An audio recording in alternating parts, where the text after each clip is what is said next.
AITA for telling my SIL she's not welcome near my baby at all? Story 1. My SIL cannot physically have children, but she did adopt her daughter 11 years ago. Her daughter is 12. About 2 years ago, she started harping on her husband a lot about wanting to adopt another baby, and he was never on board.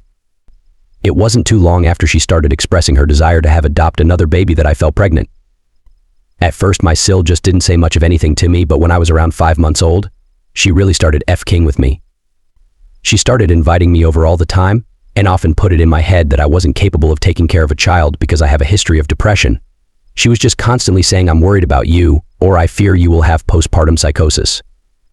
And she said everything in such a way that I actually started believing her. It F-kegged with my head nearly every night. This continued until I was nearly at my due date, but it always amped up a little every time. Like her last couple comments were, "I'm not sure if you can handle it, and if something goes wrong, I'm going to have to fight my brother for custody of the baby. And you know I will take custody of the baby if you can't handle it." And it got to my head so much that I stupidly thought she was just showing concern and not being a manipulative cunt. Anyways, I gave birth in October and my SIL came over to see the baby when she was about 2 weeks old. When she was holding her, she started to cry and I went to take her back and she shooed me away and said no, she's fine, and just started bouncing my kid until she eventually fell asleep. Unfortunately, I did have PPD and I just didn't say anything. I clammed up. And as soon as she left 2 hours later, I lost it. Bawled my eyes out while holding my daughter. And honestly, it made my PPD worse if anything. Because of that interaction, I didn't want anyone near my daughter or to hold her. I ended up checking myself into therapy. I'm loads better now. But through therapy, I have developed a very large, overdue, shiny spine. And through therapy and some realization, I can now see that my SIL was using manipulation tactics to make me feel less than so I would give her custody of my daughter. Well, she asked me last week if she could come steal the baby away for some snuggles. I told her no. She asked why, and I was honest and said that I don't trust her because of all of her comments throughout my pregnancy and her refusal to hand my daughter back to me like I requested when she was here. So no, she wasn't allowed around my baby at all. She argued that I can't just cut her off with no warning and that this just proves that she was right and that I'm clearly having a manic episode. And told me that I'm simply unable to see that I'm potentially putting my baby in danger and that I should be allowing family, aka her, to take the baby so I can get my head on right. I blocked her off everything. But she's not getting my MIL involved and causing problems for my husband. AITA? Our advice. No, you're not the asshole in this situation. Your SIL's behavior towards you during your pregnancy was manipulative and inappropriate. It's understandable that you feel uncomfortable and unwilling to allow her near your baby given the emotional distress she caused you. Setting boundaries to protect yourself and your child is completely reasonable, especially if her presence triggers negative emotions or affects your mental health. Your priority should be your well-being and the well-being of your baby. It's important to communicate openly with your partner about how you feel and work together to handle any family dynamics that arise from this decision. Remember, you have the right to decide who can be around your child and under what circumstances. Trust your instincts and continue to prioritize your mental health and the safety of your baby. First comment. Ting, that's not correct. I just got out of a 4-month investigation with CPS. This one sticks out to me because the cousin and aunt of my partner did this. They gaslight me into allowing them to babysit, and that turned into 3 months without my daughter and them claiming it was for my and her own good. I also had PPD, so I very much believed it. My daughter is almost 3 now, and when I finally cut contact last year, they immediately called CPS. They claimed my life was at threat, as was my child's at the hands of my partner. They claimed that my uncle, whom resides in my mom's house, used me as a child, not true, and was abusing my child, now also not true, that I do hard illicit drugs and drank while pregnant, not true. And then after they called 4 separate times, they called the cops and claimed I murdered my kid. All of this while they filed for custody not granted. What people forget about CPS is no matter what the caseworker thinks initially, they have to investigate every call and every claim because they don't know which ones are legit or not. They found nothing wrong the first time they visited me, and I was even told the second time that they were only back because they had to be. And that resulted in 4 back-to-back cases simply because they have to investigate the claims. Second comment.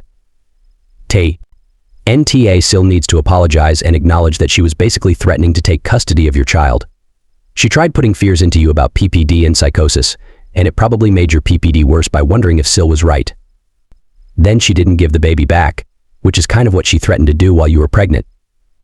She has no right to talk to you about PPD when she's never had those hormones going through her and has no idea what it's like, personally. SIL needs therapy, not a new baby to hold. Your baby is not an emotional support child for her grief about not being able to have children. Story 2. My husband refuses to count childcare as a family expense, and it is frustrating. Advice needed. We have 2 kids, ages 3 and 6. I have been a SOM for 6 years. Truth be told, I wish to go back to work now that our oldest is in school and our youngest can be in daycare. I expressed my desire to go back to work, and my husband is against the idea. He thinks having a parent home is valuable and great for the child. That is how he was raised, while I was raised in a family where both parents had to work. After going back and forth, my husband relented and told me he could not stop me, but told me all childcare and work-related expenses would come out of my salary, in which he knows that is messed up because he knows community social workers don't make much. My husband told me he would still cover everything he has, but everything related to my job or my work is on me. I told him we should split costs equitably, and he told me flat out no. He claimed that, because I wish to work, I should be the one that carries that cost. IDK, what to feel or do? Update, appreciate the feedback. Childcare costs are on the complicated side. My husband has high standards and feels if our child needs to be in the care of someone, it should be the best possible care. Our oldest is in private school, and he expects the same quality of care for our youngest. My starting salary will be on the low end, like $40,000, and my hours would be 9 to 5, but with commute, I will be out for like 10 hours. We only have 1 family car, so we would need to get a second car, because my husband probably would handle pickups and I would handle drop-offs.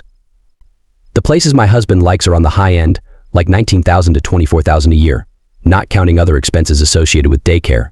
This is not counting potential car costs, increases in insurance, and fuel costs, among other things. I get the math side of things, but the reality is we can afford it. My husband could cover the cost and be fine. We already agreed to put our kids in private school from the start, so he is just being an ass about this entire situation. No, I do not need to work, but being home is not for me either. Yes, I agreed to this originally, but I was wrong. I am not cut out to be home all the time. As for the use, maybe ITK, we have 1 shared account, and he would never question what is being spent unless it is something crazy. End of the day, I want to work, and if that means I make nothing, so be it. I get his concerns about our kids being in daycare or school for nearly 12 hours, but my mental health matters. Our advice. It sounds like you're in a tough spot, and your husband's stance on childcare expenses is definitely challenging. Here are a few thoughts. Communicate your needs clearly. Sit down with your husband and have a calm, honest conversation about your feelings and needs. Explain why going back to work is important for you, not just financially, but also for your mental well-being. Seek compromise. Try to find a middle ground. Maybe there's a way to split childcare costs more equitably based on your combined incomes, rather than solely on your salary. Explore all options. Look into alternative childcare options that might be more affordable, while still meeting your husband's standards. This could include exploring different daycare centers or considering part-time work schedules. Consider your mental health. Your well-being matters. It's important to prioritize your mental health and happiness. If being a stay-at-home mom is not fulfilling for you, find a way to make changes that support your personal growth and happiness. Seek professional advice if you're feeling stuck, or if communication is challenging, consider seeking help from a counselor or mediator who can facilitate productive discussions between you and your husband. Remember, this is about finding a solution that works for both of you and supports your family's overall well-being. Your desire to work and contribute is valid, and it's important to advocate for your needs in a constructive way. First comment. He is making it either intentionally or inadvertently, so you stay out of the workforce, so it is harder for you to economically advance yourself later on. If something goes south in living arrangements or your relationship, you will have to start at square one for employment if you stay out of the workforce for too long. You need to be able to plant your career seeds to advance economically. Plus, daycare is good for kids to socialize and build their immune systems. This world is so hard for us women. It really sucks. I am only able to work jobs that fit my child's schedule with daycare hours and school. So while my husband has less college than me, he now earns twice as much because I take care of extracurriculars, appointments, and transportation. I try not to be resentful, but it is hard when you want to earn money and get the big jobs you educated yourself for. Second comment. So he's basically trying to control your choice by making it impossible for you to go back to work, knowing the cost of daycare. Since he wants you to stay home, he's going to make sure you can't afford to work. AITA, working is not a lark. There is nothing wrong with being a SOM at all. But women who have been SOM their whole life are financially destroyed in divorces all the time. They end up back in the workforce as an entry-level employee trying to compete with people half their age. Women who are divorced in this scenario frequently do not recover and live much more austere lives than their husbands, who reap the benefits of their wife's house management, with promotions and increased earnings. Marriage should be a partnership, not a dictatorship. Op's wife wants to go back to working in her profession and building her career like she has made possible for her husband. Op should be sitting down with her having conversations about how they can make this work, not telling her that his vision for her is that she stays home and that if she dares make a different choice, he'll make sure she doesn't have a $1 to her name.